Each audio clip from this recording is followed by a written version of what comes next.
ইদানিং আমার নিজের কাছে মনে হচ্ছে যে আমি একটু সিনিক আচরণ করতেছি।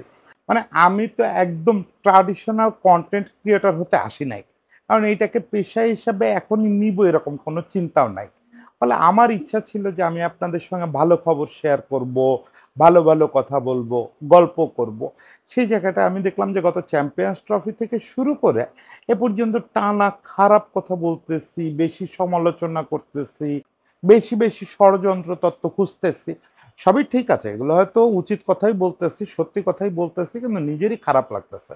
মানে জীবনটারে আরেকটু সরল আরেকটু শান্তিপূর্ণ করতে চাচ্ছিলাম, তা না উল্টা আবার সেই জটিল পথে হাঁটা শুরু করছি। তো এট লাস্ট আজকে একটু ভালো কথা বলার একটা সুযোগ পেলাম। গতকালকে বিসিবির বোর্ড সভা ছিল, সেই বোর্ড সভায় বেশ কিছু সিদ্ধান্ত হয়েছে। তার ভিতরে ২ টো সিদ্ধান্ত আমার কাছে দুর্দান্ত ভালো সিদ্ধান্ত মনে হয়েছে। এটা আমাদের ন্যাশনাল ক্রিকেটের জন্য এবং পরোক্ষভাবে আমাদের ঘরোয়া ক্রিকেটের জন্য দুর্দান্ত ২ টো ডিসিশন হয়েছে। সেই ডিসিশন দুটো একটা হচ্ছে যে আমাদের খেলোয়াড়দের বেতন বাড়তেছে। এটা শুনে আপনারা একটু রাগও করতে পারেন। সেটা কি কৌশলে বাড়তেছে সেটাই হচ্ছে মূল ব্যাপার। দ্বিতীয় কথা হচ্ছে যে আমাদের কোচিং স্টাফ এখন যে অবস্থায় আছে এই অবস্থায় আরো চুক্তি বাড়াতে চাচ্ছে বোর্ড এবং সেইখানেও কিছু তাদের বাড়তি পরিকল্পনা আছে। দুটো ডিসিশনই আমার কাছে খুব ভালো লাগছে। এই দুটো ডিসিশন একটু ব্যাখ্যা করে বলি যে এটা কেন খুব জরুরি ছিল। প্রথমত বলি ওই যে ওই সময় বললাম যে খেলোয়াড়দের বেতন বাড়তেছে, ম্যাচ ফি বাড়তেছে, এটা শুনে আপনারা রাগ করতে পারেন যে এরা পারফর্ম করে না কিছু না, এত টাকা দেওয়ার দরকার কি?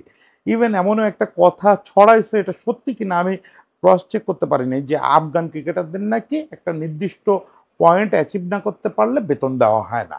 এটা সত্যি কি না আমার একটু ডাউট আছে, সত্যি হলে ভালো। কিন্তু অনেকে দাবি করতেছেন যে বাংলাদেশেও এরকম সিস্টেম করা উচিত। এগুলো নিয়ে আলাদা যুক্তিতর্ক হতে পারে, কিন্তু এটা মানতে হবে যে সবসময় যেটা বলি যে শেষ পর্যন্ত ঘুরে ফিরে এটাই তো আমাদের জাতীয় দল। এবং এখানে যদি আপনি টাকার আকর্ষণ না রাখেন, এখন যাদের টাকা দিচ্ছেন তারা হয়তো সেই অনুযায়ী পারফর্ম করতে পারতেছে না, এবং সেই রাগ আপনাদের যথার্থ।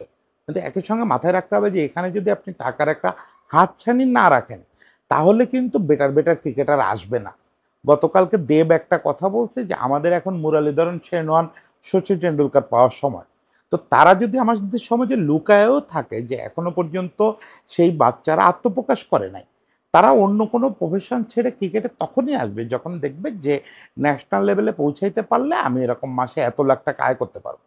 একটা কর্পোরেট চাকরি করলে আমি মাসে আয় করতে পারবো ৪ লাখ টাকা, কিন্তু আমি যদি বিপরীতে ক্রিকেট বোর্ডের আন্ডারে ন্যাশনাল চুক্তি পাই, আমি তাহলে হয়তো ৫ লাখ ৬ লাখ পাবো। এই আগ্রহটা না থাকলে কেউ কর্পোরেট চাকরি ছেড়ে আসবে না। দেখেন আমি যে প্রতিষ্ঠানে চাকরি করি এই প্রতিষ্ঠানে বাংলাদেশের খুব উল্লেখযোগ্য ৩-৪ জন ক্রিকেটার চাকরি করেন।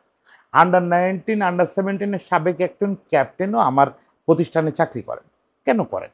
কারণ হচ্ছে তার মনে হচ্ছে যে যেহেতু ন্যাশনাল টিমে যেতে পারি নাই, ন্যাশনাল কন্ট্রাক্ট পাবো না, ফলে ঘরোয়া ক্রিকেটের চেয়ে আমার যেহেতু অন্য স্কিল ভালো আছে, পড়াশোনা ভালো, আমি কর্পোরেট স্ট্রাকচারে চলে যাই। এই প্রলোভনটা তৈরি করতে হবে ক্রিকেটের পক্ষ থেকে, যাতে এরা কর্পোরেটে না যায়। শুধু কর্পোরেট না, অন্য কোথাও না যায়, কেউ বিদেশে চলে না যায়। ফলে এখানে আপনি যত ভালো আকর্ষণীয় স্যালারি রাখবেন, তত বেশি সচিন টেন্ডুলকার বেরোয় আসার সম্ভাবনা বাড়বে। ওই যে আবার বলি যে এখনকার এরা হয়তো এর আউটপুট দিচ্ছে না, কিন্তু ভবিষ্যতে এটা দেবে।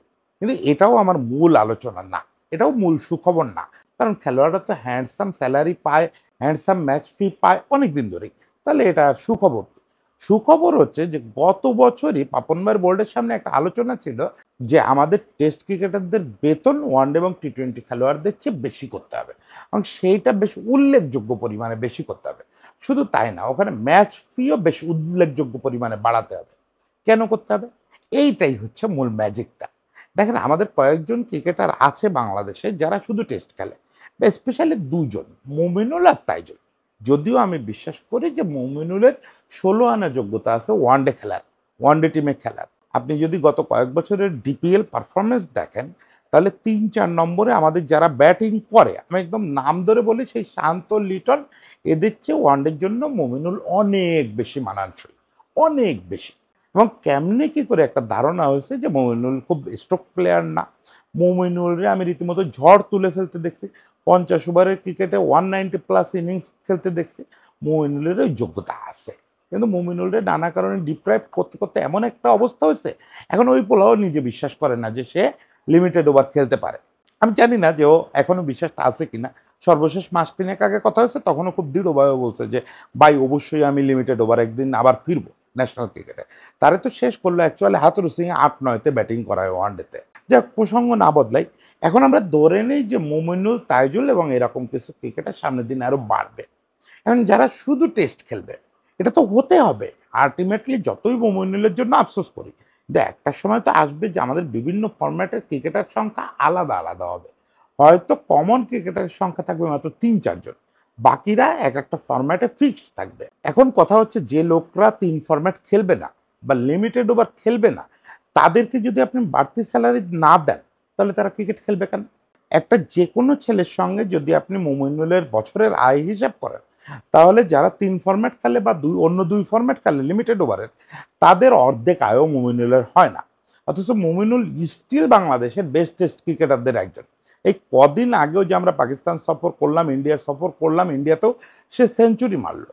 ওটা মোমিনুল বলে আমাদের মনে হয় যে ওই রকম করতেছে না, কারণ মোমিনুলের কাছ থেকে আমরা প্রত্যাশা করি যে সে প্রত্যেক ইনিংসে 150+ ইনিংস খেলবে।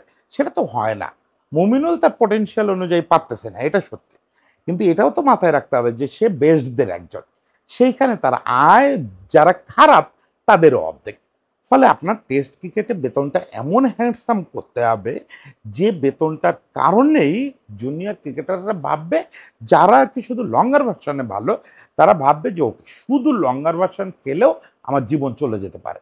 দরকার নেই ওয়ানডে খেলার, দরকার নেই টি-20 খেলার। এই যে লঙ্গার ভার্সনের প্রতি আপনি একটা অ্যাট্রাকশন তৈরি করলেন। দেখেন, ওই যে একটা কথা আছে, পেটে খেলে পিঠে সয়।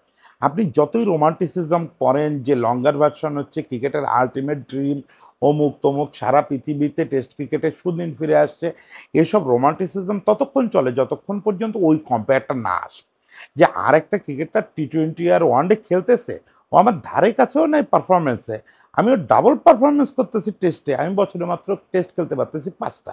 সে 5টা খেলে যে ম্যাচ ফি পাচ্ছি এবং মাসিক বেতন পাচ্ছি, তা দিয়ে ওরা 1 মাসের আয় আমার হয় না। তাইলে আমি কোন কারণে এই যে নিজের ক্যারিয়ারটা জলাঞ্জলি দিব? যাক, দরকার নেই, আমি একটা বেসরকারি কোম্পানিতে জয়েন করি। এই ছেলেদের আটকানোর জন্য, লঙ্গার ভার্সনদের আকর্ষণীয় করার জন্য আপনাকে এটা করতে হবে। ওই যে বললাম যে এটা ডোমেস্টিকেও প্রভাব ফেলবে। ডোমেস্টিকে কীভাবে প্রভাব ফেলবে? প্রথমত তো বোর্ডকে আগামীতে খুব দ্রুত সিদ্ধান্ত নিতে হবে যে আমাদের ডোমেস্টিকে যে লঙ্গার ভার্সন, ওখানে ম্যাচ ফি অনেক বাড়াতে হবে, অনেক। এটা এখন যে অবস্থায় আছে, অবস্থায় থাকলে হবে না, এ থেকে ৩-৪ গুণ করতে হবে। মানে আমাদের ক্রিকেটারদের আমরা দোষ দিই যে ওরা লঙ্গার ভার্সন নিয়ে, মানে এনসিএল বা বিসিএল নিয়ে সিরিয়াস হয় না। সিরিয়াস হওয়ারটা একটা কারণও লাগবে রে ভাই। ওটা 5 দিন ধরে খেলে আপনি যদি 50,000 টাকা পান, ও 50,000 টাকা তো 5 দিন খ্যাপ মারলেও পায়। এখান থেকে সরিষাবাড়ি আয়াটে গেলে বা নরসিংদী আয়াটে গেলে একটা টুর্নামেন্ট খেলে আসলেও 50,000 টাকা পায় একদিনে। ফলে ওই লেভেলে রাখা যাবে না, এটাকে অনেক বাড়াতে হবে। তখন ফার্স্ট ক্লাসের প্রতি এদের আগ্রহ তৈরি হবে। এরা তখন অন্য অ্যাসাইনমেন্ট ফেলে এসে হলেও খুলনার হয়ে চিটাগাঙের হয়ে মাঠে নামতে চাইবে। একই সঙ্গে এটাও সত্যি যে এই যে আজকে ন্যাশনাল কাঠামোতে টেস্ট খেলোয়াড়দের বেতন অনেক বাড়ানো হচ্ছে এবং ম্যাচ ফিও অন্যদের চেয়ে বেশি করে দেওয়া হচ্ছে, এটা গতকালকে ফাহিম ভাই সংবাদ সম্মেলনেই বলছেন যে এটা করা হচ্ছে। এটার ফলে যেটা হবে যে আপাতত যতক্ষণ আপনি এনসিএল বিসিএল এর বেতন না বাড়াচ্ছেন, ম্যাচ ফি না বাড়াচ্ছেন, ততক্ষণ পর্যন্ত ওই ক্রিকেটারদের মধ্যে একটা অ্যাট্রাকশন তৈরি করবে। যেটা শুরুতে বললাম যে যারা এখন শুধু লঙ্গার ভার্সন খেলতেছে আমাদের ঘরোয়াতে, এই যে আমাদের সৈকত আছে, আরও অনেকে আছে। আমি তো মনে করি এখনো মার্শালের সময় পুরায় যায় নাই। মার্শাল আমাদের দেশে জন্ম নেওয়া বেস্ট এবার লঙ্গার ভার্সন ক্রিকেটারদের একজন, আমরা ইউজ করতে পারলাম না।